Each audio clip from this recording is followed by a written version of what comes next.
1장 12절에서 18절까지 말씀.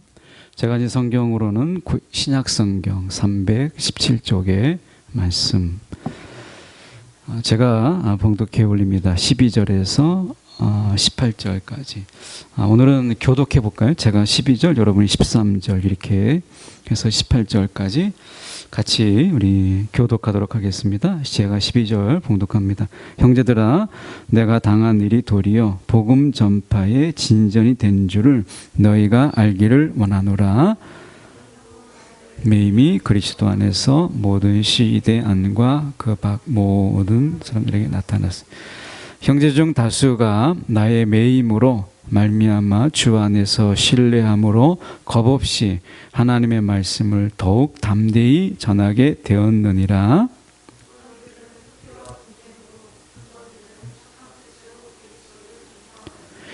이들은 내가 복음을 변증하기 위하여 세우심을 받은 줄 알고 사랑으로 하나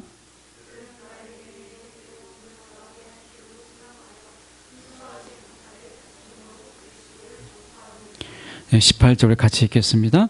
그러면 무엇이냐? 거칠애로 하나 참으로 하나 무슨 방도로 하든지 전파되는 것은 그리스도니 이로써 나는 기뻐하고 또한 기뻐하리라. 아멘. 오늘 말씀을 통해서 결과는 같아도 과정이 다르면 임하는 자세를 보라. 다소 길죠? 결과는 같아도 과정이 다르면 임하는 자세를 보라라는 제목으로 함께 말씀 나누기를 원합니다. 사도 바울이 빌립보서는 우리가 잘 알다시피 옥중서신이라고 이렇게 이야기를 해요. 그러니까 사도 바울이 감옥에 갇혀 있는 중에 쓴 편지다라고 해서 우리가 이 옥중서신이라 이렇게 이야기하는데, 사도 바울이 감옥에 갇힌 것에 의미를 여러 의미로 사람들이 받아들였어요. 그 중에 하나가 이제 부정적인 입장에서 보는 거죠. 로마의 황제를 이야기할 때 큐리오스다 이렇게 이야기해요. 그러니까 로마의 황제는 주님이면서 모든 이의 주님이면서 살아계신 신이에요. 그러니까 황제를 넘어서 살아있는 신이고 그는 주님이죠. 그 큐리오스예요. 그래서 이 로마의 큐리오스에 예수 그리스도라고 하는 큐리오스가 진 거다, 패배한 것이다. 그러니까 로마의 신에, 살아있는 신에 예수 그리스도라는 신이, 신의 아들이 패한 것이다. 이 결과가 사도 바울이 감옥에 갇힌 것이다, 이렇게 보는 시각이에요. 이러한 시각 속에서 바벨론의 포로를 그렇게 보는 거죠. 바벨론의 포로를 끌려갔을 때 이제 이스라엘이 70년 동안 바벨론 포로를 끌려가잖아요. 그럴 때 바벨론의 신에 이스라엘 신 여호와가, 이스라엘의 신인 여호와가 진 것이다, 패배한 것이다. 그러니까 그의 백성이 바벨론의 포로로 끌려가지 않았겠느냐라고 하는 이런 시각이에요. 그래서 신과 신의 전쟁, 신과 신의 전쟁 속에서 이 사도 바울의 감옥에 갇힌 것은 단순하게 감옥에 갇힌 것이 아니라 이제 하나님이라고 하는, 어떻게 보면 이제 그들에게 있어서는 이 복음을 전하는 주 예수 그리스도가 로마의 황제에 전적으로 패배한 결과라고 보는 것이죠. 그래서 많은 사람들이 복음을 떠나고 이제 믿을 것은 예수 그리스도가 아니라 로마의 황제다, 이렇게 해서 등을 돌린 사람들도 있어요. 그런데 사도 바울의 기록을 보면 그래야 정상적인데 사도 바울이 볼 때 그렇지 않는 놀라운 일들이 일어나게 되었다라고 하는 것을 오늘 고백하고 있어요. 그게 13절이에요. 보면 이러므로 나의 매임이, 내가 지금 갇혀 있음이 그리스도 안에서 모든 시대 안과 그 밖의 모든 사람에게 나타났으니, 이렇게 돼 있어요. 근데 이 해석이 저희가 개역개정 성경이 좀 어렵게 번역이 되어 있어요. 이것을 쉬운 성경으로 보면 내용이 훨씬 더 빠르게 이해가 됩니다. 다시 말하면 내가 그리스도를 믿었다는 이유로 죄 없이 감옥에 갇혀 있는 것을 모든 경비대와 사람들이 다 알게 되었습니다 라는 뜻이에요. 그러니까 감옥에 오히려 갇힘을 통해서 지금 로마의 관리들과 경비대원들, 이런 사람들이 그는 정말 진실한 사람이고 그가 전한 복음은 정말 진리야 라고 하는 것을 오히려 믿게 되었다는 거예요.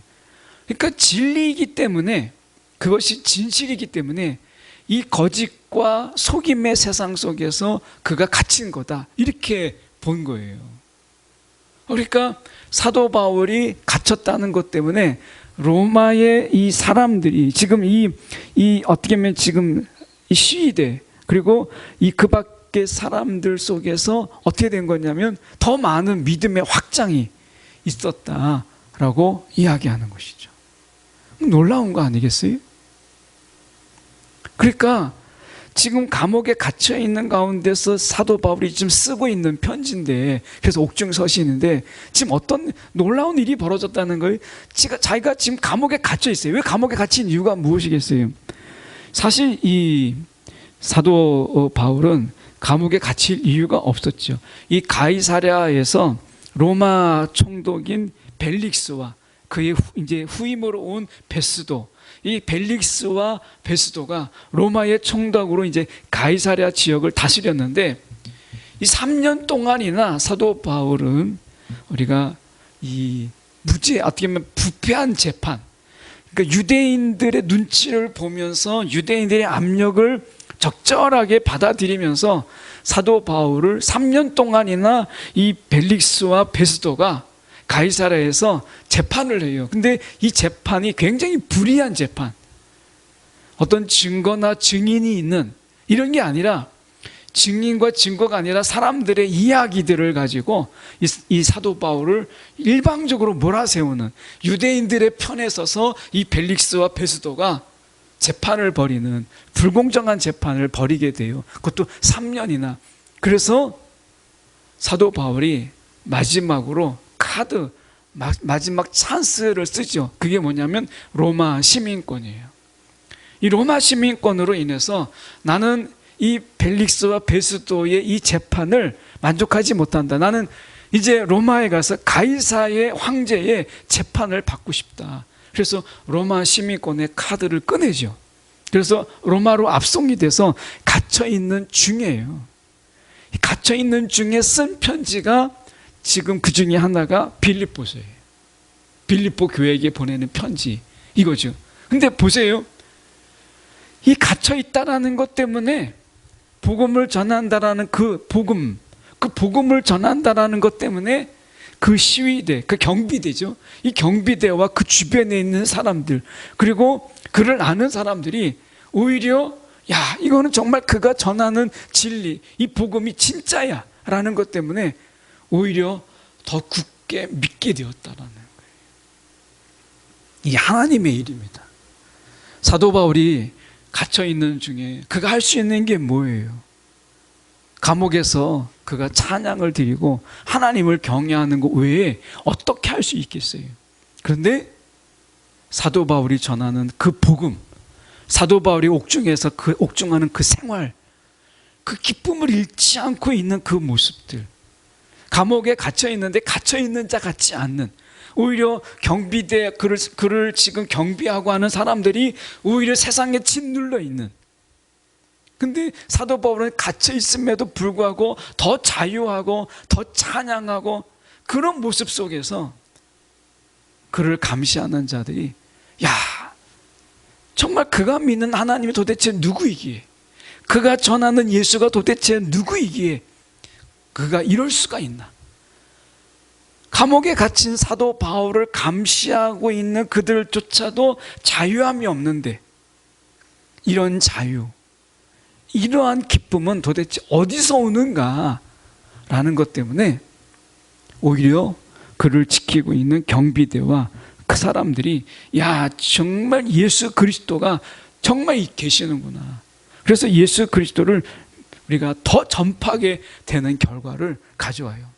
그가 아무것도 할 수 없어도 여러분, 복음의 전도는 입으로만 전도되는 게 아니라 내가 가장 짓눌려 있을 때, 내가 가장 우울할 때 나는 누구인가, 이것을 통해서도요 얼마든지 복음은 전파되고 우리가 믿는 예수 그리스도가 세상에 알려지는 거예요. 그래서 이 요셉이 정말 무지하게 노예로 팔렸을 때 그가 신실하게 자신의 일을 감당하잖아요.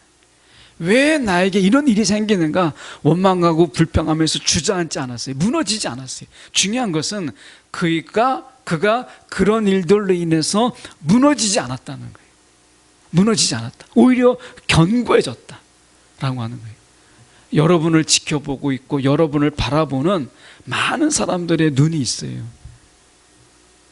여러분이 저 정도면 무너지겠지, 저 정도면 이제 완전히 좌절하겠지 하는 그 순간에도 여러분 버티고 그 자리를 지키면 여러분 그게 전도고 여러분 그게 복음이에요. 복음. 사도 바울이 감옥에 갇혀 있다는 이야기는 언제 죽을지 모른다라는 거예요. 당시에는 황제가 이 자신의 결정에, 영화 많이 보잖아요. 그래서 황제가 그냥 딱 이렇게 하면 바로 죽잖아요. 언제 죽을지 모르는 그런 상황에 있는 사도 바울이, 그것도 무지하게 아무런 죄가 없는데, 그러면 여러분 죄가 없는데 갇혀있다, 이 억울함 때문에 내가 속이 상해서 스스로 무너지는 거예요.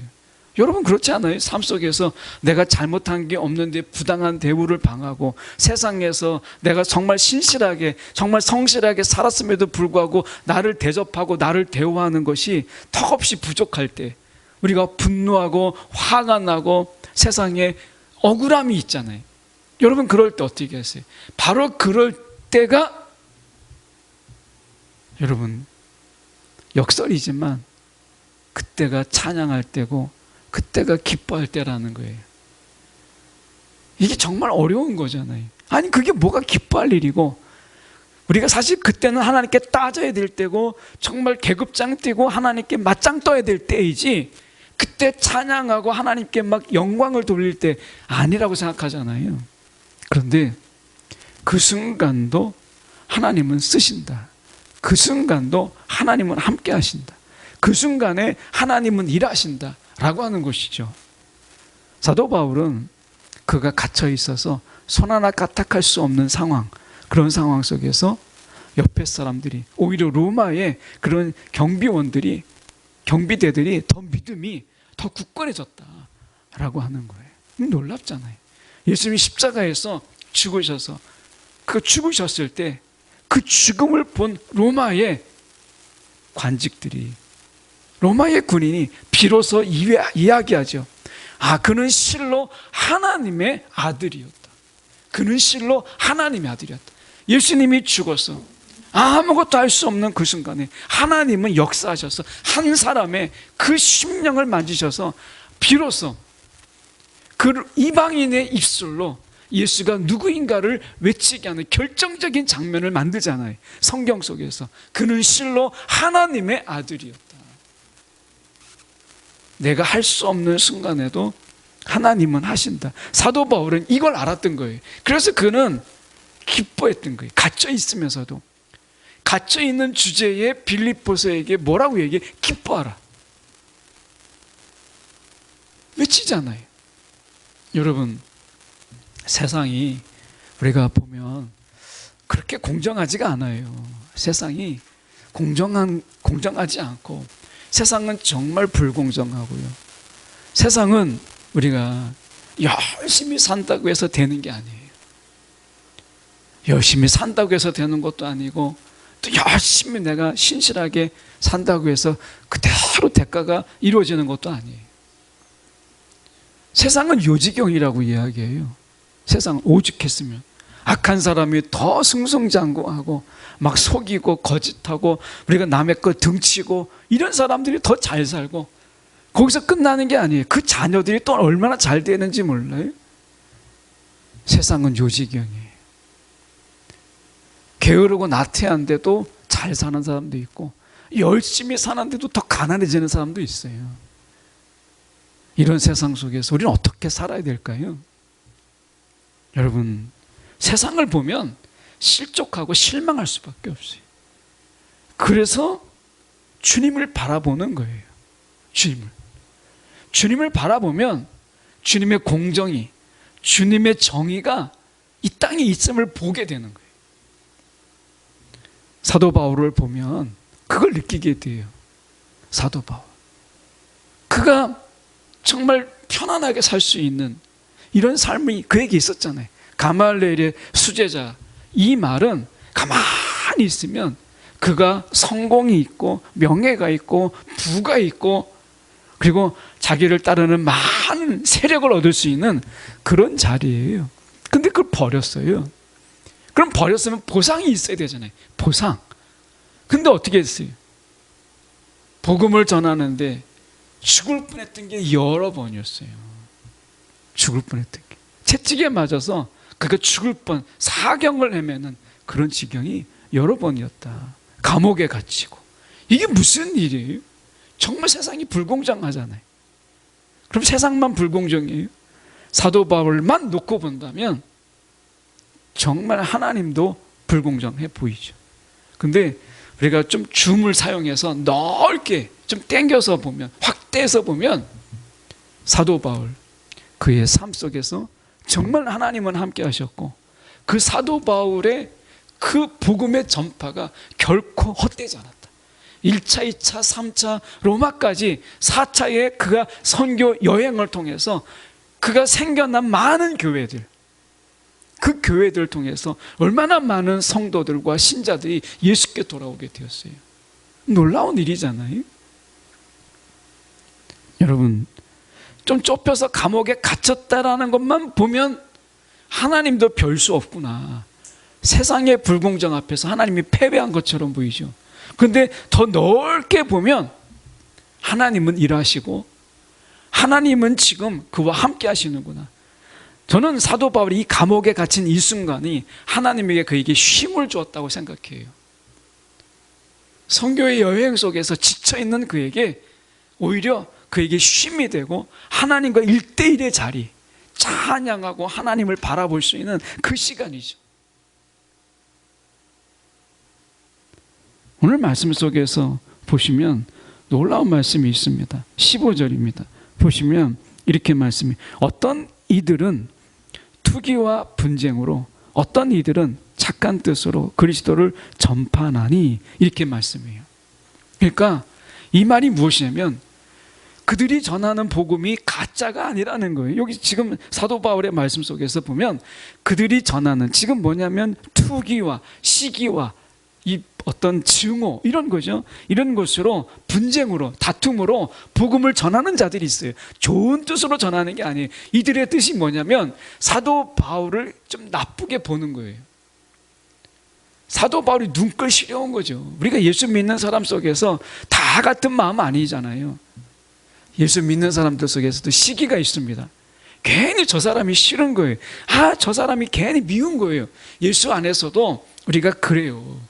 지금 사도 바울을 아니 꼽게 보는 그런 사람들이 있었어요. 근데 이 사람들이 복음을 전하는데 어떻게 하느냐, 굉장히 요란하게 복음을 전해. 막 시끌벅적하게 요란을 복음을 전하는 거예요. 쉽게 말하면, 제가 전도사 때 처음 전도사 사역을 할 때 이 유수동부를 맡았는데 유수동부 아이들이 딱 2명, 1명 그 정도밖에 없었어요. 근데 성경학교를 하는데 방법이 없잖아요. 애들이 없으니까. 그래서 어떻게 했냐면 이 호랑이 탈을 빌렸어요. 호랑이 탈을 빌려 쓰고 꽹가리를 빌려가지고 온 동네, 그것도 잘 사는 동네 석천동에 거기를 돌아다니면서 막 꽹가리 치고, 누구는 옆에서 막 풍선 만들고, 그래가지고 탈 쓰고 온 동네를 다녔어요. 그랬더니 아이들이 20명이 나왔어요. 그렇게 요란하게 복음을 전했다는 거예요. 일본에 가서 그렇게 하면 잡혀갑니다. 초등학교 앞에서 전도하면 일본에 가서는 하지 말라고 쫓겨나, 경찰도 옵니다. 그 경험한 청년들이 있어요. 일본 선교 가서. 여러분, 이렇게 요란하게 한 거 왜 그렇게 했겠어요? 이렇게 요란하게 함으로 인해서 예수의 복음은 요란한 거야, 시끄러운 거야. 그렇게 되면 지금 사도 바울이 갇혀 있어요. 재판하는데 굉장히 불리하게 작용할 수 있어요. 아, 예수의 복음은 정말 사람들에게 안정을 주고 로마의 질서를 깨는 게 아니구나 라고 하는 건데 막 시끄럽게 막 복음을 전하는 거예요. 그러면 사도 바울이 재판할 때 유리할까요? 불리할까요? 불리하지요. 불리하죠. 사도 바울의 재판이 불리하게 되도록 사도 바울을 괴롭히기 위해서 복음을 전하는 거예요. 시끄럽게, 요란하게 그렇게 전하는 거예요. 그러니 사도 바울, 네가 갇혀있지, 한번 당해봐, 너 한번 제대로 당해봐, 이렇게 해서 복음을 전하는 거예요. 얼마나 위협적일까요? 그런데 사도 바울은 이야기합니다. 뭐라고 이야기하냐면 다툼으로 그리스도를 전파하느니라. 그러면 무엇이냐? 전해지는 것은 그리스도니, 전파되는 것은 그리스도니. 18절에 이로써 나는 기뻐하고 또한 기뻐하리라. 아, 여기까지 갔어요. 사도 바울이. 그들이 시끄럽게 나를 괴롭히게 하기 위해서 복음을 전하지만 전해지는 것은 그리스도니 내가 기뻐하고 또 기뻐한다. 야, 이 정도 신앙의 수준이면 정말 대단한 거 아니겠어요? 이런 신앙에 이르기까지 사도 바울이 어떻게 다듬어졌을까요? 매맞고 갇히고 하는 가운데 그가 이 정도까지 신앙에 다듬어졌다라는 것을 보게 돼요. 하나님이 공짜가 없잖아요. 정말 하나님이 정의롭잖아요. 사도 바울을 이 정도의 신앙의 지경에까지 이르게 했다는 거예요. 정말 감사한 거잖아요. 사도 바울의 삶으로 보면 여러분, 그의 인생이 정말 인품이나 이런 신앙의 경지가 깊어지고 커진 거예요. 예. 이걸 어떻게 하나님이 부당하다고 말할 수 있겠어요? 우리에게 여러분 생각해 보세요. 어려움도 있고 세상에 비교해 보면 정말 보잘것없는 것처럼 보이고 정말 하찮게 느껴질 때가 많잖아요. 세상을 막 살아가는데 여러분, 그런 스펙도 빵빵한 이런 삶을 비교해 볼 때 정말 보잘것없어 보이죠. 그런데 하나님은 살아계세요. 하나님은 분명히 살아계십니다. 오늘 나를 다듬으셔서 하나님이 분명히 하나님의 일을 쓰시고 우리를 분명히 하나님께서 보듬으셔서 우리를 일으키실 거예요.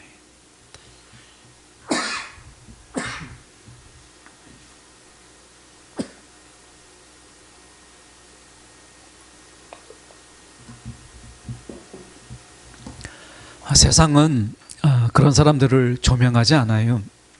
그런데 세상에 숨겨진 하나님의 사람들이 얼마나 세상을 움직이고 있는가 하는 것을 여러분 기억할 필요가 있어요. 세상은 세상에 맞는 사람들을 조명하지만 하나님의 시선 안에서 우리가 세상을 바라보세요. 정말 하나님이 다듬으셔서 세상을 어떻게 변화시키고 있는가. 로마는 무너졌어요. 로마는 예수 그리스도를 죽이고 그리고 믿는 자들을 죽였던 그들, 로마는 무너졌어요. 근데 그리스도의 나라는 지금도 더 커지고 있어요. 여러분, 어느 게 공정한 거예요? 로마는 무너지고 말았어요. 오늘 하나님이 준비하시고 연단하신 자를 세상에서 얼마나 하나님이 자유롭게 쓰시는가를 보세요. 우리가 아는 것보다 훨씬 더 많이, 저는 선교를 통해서, 사역을 통해서 그런 분들을 봐요. 정말 많이 봅니다. 직장 신회를 통해서 또 그분들을 봐요. 세상은 그들을 조명하지 않아요. 그런데요, 제가 예수 안에서 그들을 만나면 정말 하나님이 살아계시는구나, 이런 분들을 이렇게 적재적소에 하나님이 쓰시고 계시는구나 하는 것을 깨닫게 돼요. 이걸 알게 돼요. 그래서 여러분, 세상이 비추고 있는 서치라이트를 비추고 조명을 비추는 자들 때문에 여러분 실망하거나 마음 아파할 필요가 없어요. 주님이 보이시는 그런 자들을 가만히 보세요. 그러면 하나님이 그들을 세상 속에서 어떻게 쓰고 계시는가 라고 하는 것을 보면 여러분 낙심할 필요도 없고 낭망할 필요도 없고 여러분 좌절할 필요는 더더구나 없어요. 오늘 말씀에서 또 보시면 이렇게 말씀해요. 14절에 보십시오. 14절에 이렇게 말씀하잖아요. 형제 중 다수가 나의 매임으로 말미암아 주 안에서 신뢰함으로, 오히려 매어 있는데 이것 때문에 사도 바울을 더 믿게 됐어요. 사도 바울. 그래서 세상이 이 진리를 전하는 것 때문에 정말 진리를 가두려고 하는구나 라는 것을 더 신뢰함으로, 오히려 겁 없이, 겁을 상실함으로 하나님의 말씀을 더욱 담대히 전하는 자들이 있었다라고 하는 것이에요. 사도 바울이 갇힘으로 인해서 이런 역사가 하나님께서 일으키셨다는 거예요. 사도 바울이 할 수 있는 게 아니잖아요. 사도 바울이 아무것도 할 수 없는 가운데 하나님이 하시는 일들을 보세요. 놀랍잖아요. 여러분 기억하십시오. 결과는 같아요. 전하는 것. 그런데 과정이 다르면 여러분 거기에 임하는 그 자세를 보라는 거예요. 다시 말하면 결과가 같다고 해서 우리가 거기에 흔들릴 필요가 없어요. 세상 사람들이나 우리가 사는 거나 결과가 같아요. 하루 세끼 밥 먹고. 근데 오히려 결과가 그들이 더 좋아 보여요. 결과는 그냥 어차피 그렇게 사나, 예수를 믿고 사나, 밥 먹고 사는 거, 하루 세끼 밥 먹고 자고 똑같아요. 그런데 과정이 다르면 여러분 그 과정에 임하는 그 사람들의 됨됨이, 그 자세를 보라는 거예요. 하나님이 우리를 그렇게 보신다는 거예요. 하나님이. 결과에 너무 연연하지 마세요. 결과는 어차피 우리의 것이 아니고 그건 하나님께 맡겨야 돼요. 결과는 우리의 것이 아니에요. 여러분 결과를 여러분 우리 마음대로 할 수 있는 사람이 누가 있어요? 사도 바울조차도 이렇게 감옥에 갇힐 결과를 그가 만들어내지는 못했잖아요. 근데 이것을 통해서 하시는 것은 하나님이 하시는 거예요. 그러니까 결과에 너무 연연하지 마세요. 내가 이런 결과를 만들어야 된다, 내가 이런 결과를 이루어야 된다, 이거는 자유하세요. 다만 그 과정에 임하는 내 마음이 흔들리지 않도록, 그 과정에 임하는 내 마음이 기쁨으로 할 수 있도록. 근데 제가 살아보니까 결과에 연연하지 않고 결과에 좀 내가 하나님께 맡기고 한 발 물러서 있으면 내가 과정에 임하는 내 마음이 훨씬 더 여유가 있고요. 정말 내 마음속에 좀 자유함이 있고 그 속에 기쁨이 좀 있어요. 우리가 기쁨을 잃어버리는 게 결과에 연연하기 때문에 그래요. 결과를 좀 내려놓으세요. 좀 이렇게 내던지세요. 아, 이건 내 몫이 아니다. 그건 하나님의 몫이다. 그리고 과정에 임하는 내 자세는 내가 컨트롤할 수 있잖아요. 하나님 안에서. 예. 이것만 내가 잘 지키면 돼요.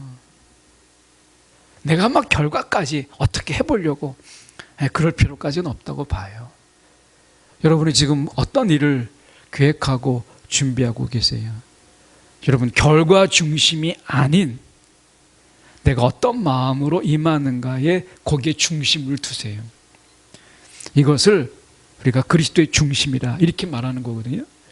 그러니까 결과 중심이 아니에요. 결과 중심은 결코 그리스도의 중심으로 살 수가 없어요. 그 결과가 그리스도를 삼키기 때문에. 그래서 그 과정을 내가 변함없는 마음으로 살아가려고 할 때 그리스도 중심의 삶을 사는 거지, 결과에 연연하면 절대 우리가 하나님 중심, 그리스도의 중심으로 살 수가 없어요. 결국에는 결과 중심은 나 중심으로 갈 수밖에 없어요. 여러분, 우리가 지금은 저와 여러분, 특히 여러분은 다듬어지고 보듬어지고 하나님께서 깎고 연단하고 그래서 하나님의 쓰시기에 가장 좋은 그런 자들로 지금 하나님께서 훈련하시는 그런 기간에 있잖아요. 그런 가운데 결과는 맡기세요. 하나님께. 결과에 너무 연연하지 마세요. 내가 열을 원했는데 하나만을 결과를 얻었다? 여러분, 그거 연연하지 마세요. 하나님이 하나를 가지고도 열을 만드실 수 있는 하나님이세요. 내 능력의 부족에도 하나님은 동일한 결과를 만들 수 있는 분이세요. 그러니까 그분께 맡기고 내가 그 과정에 임하는 내 마음이 자꾸 바뀌지 않도록, 간사해지지 않고 내가 또 어떤 부정과 손을 잡고 하는 그런 마음이 되지 않도록 그러기만 하면 하나님은 내가 생각하는 결과보다 훨씬 더 많은, 더 큰 결과를 얼마든지 만드실 수 있는 분이세요. 오늘 사도 바울처럼 내가 정말 1차, 2차, 3차, 4차까지 그렇게 죽을 고생해서 선교했는데 야, 내가 결과가 지금 감옥에 갇혀 있단 말이야. 이렇게 생각하면 사도 바울이 아마 저는 기뻐하지 못했을 것 같아요. 야, 이거 내가 이뤘어야 되는데, 내가 이렇게 했어야 되는데, 내가 원하는 결과를 만들려고 했다면 그거 어떻게 기뻐할 수 있었겠어요? 통탄할 일이죠. 내가 잡히지 않았다면, 야, 그때 내가 정말 끌려가지 않았다면 그렇게 생각하지 않았겠어요? 결과를 하나님께 맡겼기 때문에 그가 지금 이렇게 말할 수 있었던 거예요. 15절에 나는 기뻐하고 또한 기뻐하니라, 이렇게 말할 수 있었던 것,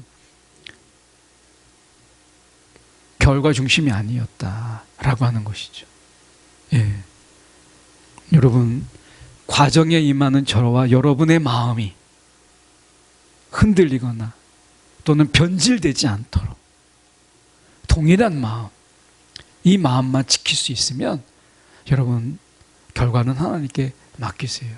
우리가 원하고 생각했던 것보다 훨씬 더 많은 결과를 하나님께서 우리 가운데 주실 거예요. 그분을 믿으세요. 오늘 사도 바울의 이 기뻐함을 저희가 우리도 빼앗기지 않는 저와 여러분의 삶이 되기를 바랍니다. 기도하겠습니다.